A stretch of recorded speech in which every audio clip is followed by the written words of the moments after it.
समानता, शिक्षा, न्याय और बंधुत्व की बात होती है तो सवर्ण हिंदू उसका इतना विरोध करते हैं जैसे कि उनका अस्तित्व ही खत्म हो रहा हो। साथियों नमस्कार, रियल न्यूज चैनल में आपका हार्दिक स्वागत है।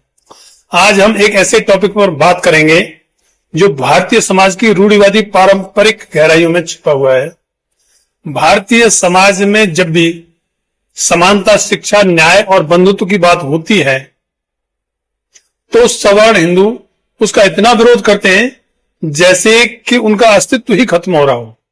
यह सवाल बाबा साहेब डॉक्टर अंबेडकर के विचारों से जुड़ा हुआ है, जिन्होंने सवर्ण हिंदुओं को मानसिक रूप से बीमार बताया था। क्योंकि सवर्ण हिंदू वैसे तो बहुजनों यानी कि SC ST OBC को भी हिंदू कहते हैं, मगर वे उन पर होने वाले अत्याचारों को नहीं देख पाते हैं, उनका दर्द महसूस ही नहीं कर पाते हैं।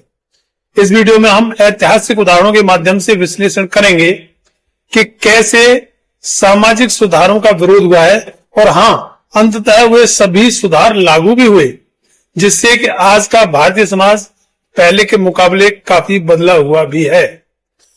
यह विश्लेषण हम फूले दंपति की शिक्षा क्रांति से शुरू करेंगे, उसके बाद में Hindu code bill, SC ST act, Mandal commission और अब UGC रेगुलेशन 2026। लेकिन हम इसे बैलेंस तरीके से देखेंगे कि विरोध के कारण क्या थे, क्या ये सुधार अंततः लागू हुए और आज समाज कहां खड़ा है। यह वीडियो अगर आपको पसंद आए तो लाइक, शेयर, सब्सक्राइब और कमेंट में जरूर लिखें। चलिए शुरू करते हैं। सबसे पहले बात करते हैं 1848 की घटना की, जब महात्मा ज्योतिबा फूले और उनकी पत्नी माता सावित्रीबाई फूले ने पुणे के भिड़ेवाड़ा में गरीब और निचली जातियों की लड़कियों के लिए पहला स्कूल खोला। उस समय धर्म, परंपरा और मान्यताओं के अनुसार शिक्षा केवल ऊपरी जातियों के लिए ही होती थी और महिलाओं या शूद्रों के लिए तो बिल्कुल भी नहीं थी। फूले दंपति ने सिर्फ 6 लड़कियों से पहला स्कूल शुरू किया था, लेकिन यह अपने आप में एक बड़ी क्रांति थी, क्योंकि ऊपरी जाति के ब्राह्मणों ने इसे सामाजिक व्यवस्था के खिलाफ देखा। सावित्रीबाई को स्कूल जाते वक्त कीचड़, गोबर और पत्थर फेंके जाते थे, उन्हें गालियां दी जाती थी और उस रूढ़िवादी समाज ने उन्हें बहिष्कृत करने की भी कोशिश की थी।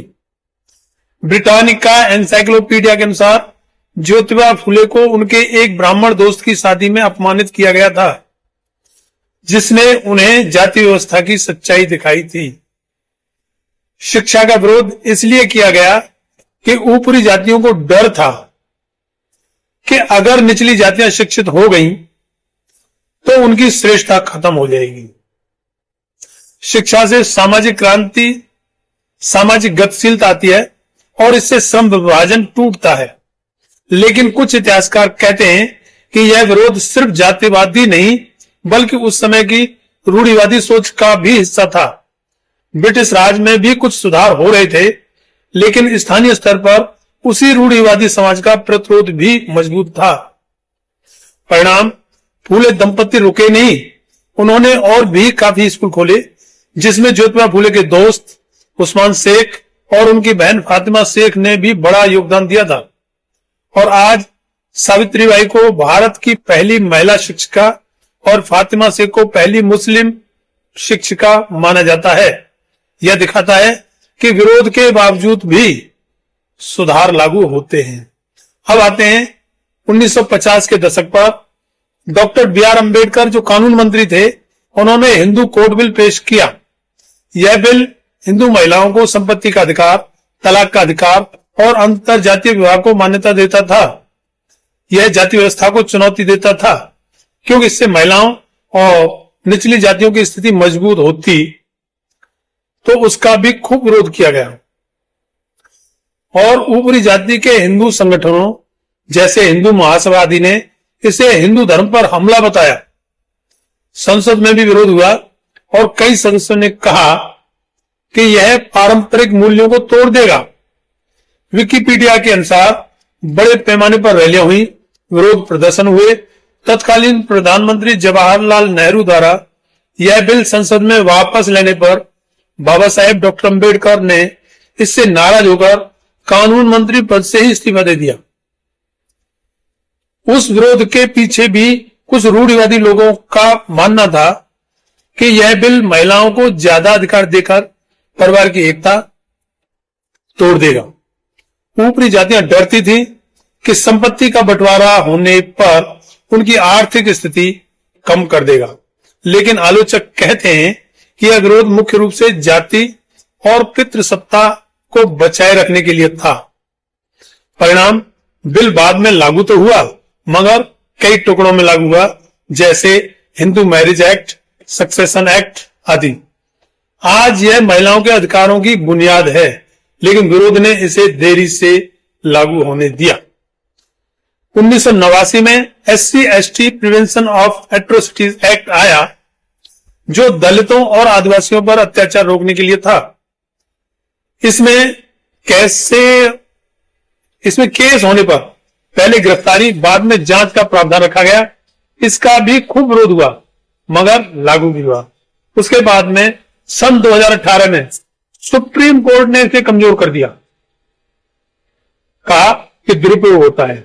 ऊपरी जातियों ने इसका समर्थन किया, लेकिन दलितों ने इसका विरोध किया और 2 अप्रैल 2018 को विकिपीडिया के अनुसार भारत बंद हुआ और फिर संसद ने एक्ट को फिर से बहाल किया।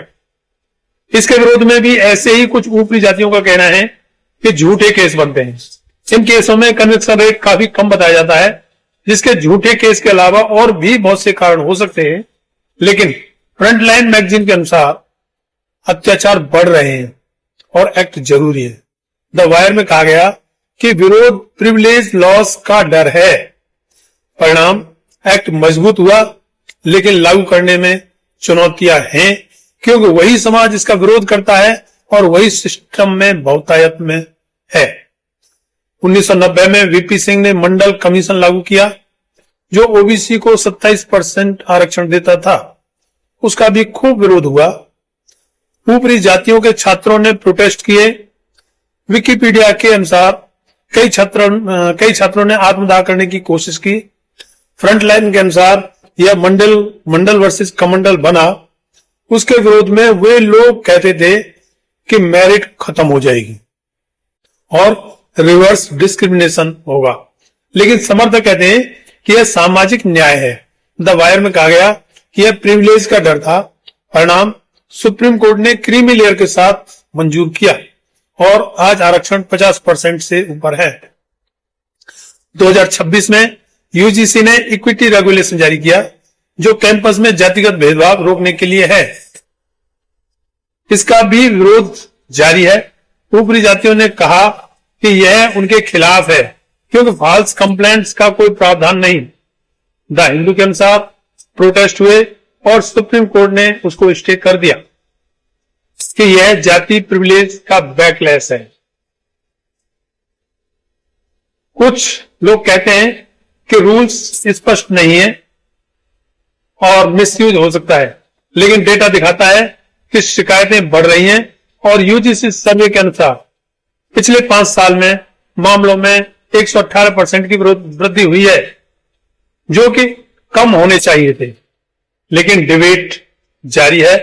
बाबा साहेब डॉक्टर अंबेडकर ने कहा था कि सवर्ण हिंदू मानसिक बीमार हैं, क्योंकि वे बहुजनों पर हुए अत्याचारों को नहीं देख पाते हैं।